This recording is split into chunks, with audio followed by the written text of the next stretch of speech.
Guys কলেজত যাম বুলি মামাহঁতৰ ঘৰৰ পৰা সলকান্তে ওলাই আহিলোঁ, কিন্তু আহি কিনে আধা ৰাস্তাত বান্দাৰ ভিজাইহে দিলোঁ।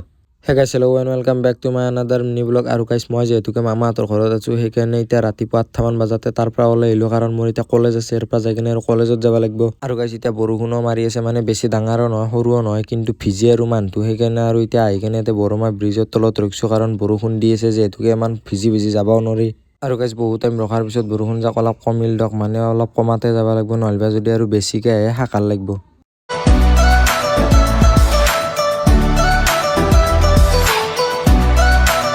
আৰু গাইজ এতিয়া ভিজি হ'লেও কিবাকৈ ঘৰটো আহি পালোঁ দক। আৰু গাইজ কলেজ যাম বুলি ঘৰত পুৱা আহিলোঁ, কিন্তু আহি কিনে মানে এতিয়া কলেজ যাব নাপাওঁ, কাৰণ বৰষুণ মাৰি আছে না। বৰষুণত ভিজি কেনেকৈ যাম, সেইকাৰণে আজি কলেজটো কেঞ্চেল। আৰু গাইজ এতিয়া ঘৰত যিহেতুকে এনেই আছোঁ, সেইকাৰণে অলপমান প্ৰেক্টিকেল লিখিব লগা আছিল, মানে প্ৰেক্টিকেল বহিটো কালি জমা দিব লাগিব, সেইকাৰণে এতিয়া ধুনীয়াকৈ লিখি আছোঁ। আৰু গাইজ এতিয়া ভিডিঅ'টো আৰম্ভ কৰিছোঁ পিছবেলা, মানে সৰু সুৰাকৈ হ'লেও বৰষুণ মাৰি আছে যিহেতুকে কহায়ো যোৱাই নাই। আৰু এতিয়া আমি ভাবিলোঁ কি একবাৰ বহুত দিনৰ মূৰত ফিল্ডত যাওঁ, মানে আমাৰ দৌৰা ফিল্ডখনত যোৱাই নাই না।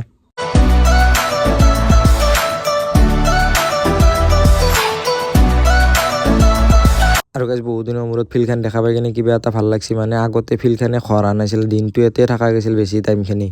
আৰু আমাৰ তাতে চাজান ভাই লগতি আছে, মানে দিন দীপাৰ বিলাও সি এক্সাৰচাইজ কৰি আছে নেকি। আৰু গাইজ কেইটামান চলি ইয়াতে ফুটবলো খেলা আৰম্ভ কৰিছে, লাহে লাহে আহিবই লাগিব আমিও। আৰু এতিয়া ফিল্ডৰ পৰা আহি গ'লোঁ ঘৰত যোৱাৰ কাৰণে, আৰু ঘৰত যোৱাৰ আগে চকত মোৰ কিবা এটা প্ৰেক্টিকেল পেজ ল'ব লগা আছিল, এতিয়া ধুনীয়াকৈ প্ৰেক্টিকেল পেজটো লৈ ল'লোঁ। আৰু এতিয়া চকৰ পৰা আহি পালোঁ ঘৰ, আৰু ঘৰ আহি পালোঁ মাদাৰে কিবা চাহ আৰু পিঠা দিছে, এতিয়া ধুনীয়াকৈ খাই দিলোঁ। আৰু গাইজ চাহ তাহ খাই দি কিনে কহায়ো নেগলোৱে, মানে খেলা চাই আছিলোঁ, সেইকাৰণে আৰু কহায়ো যোৱা নহ'ল। That's Y today guys C you soon.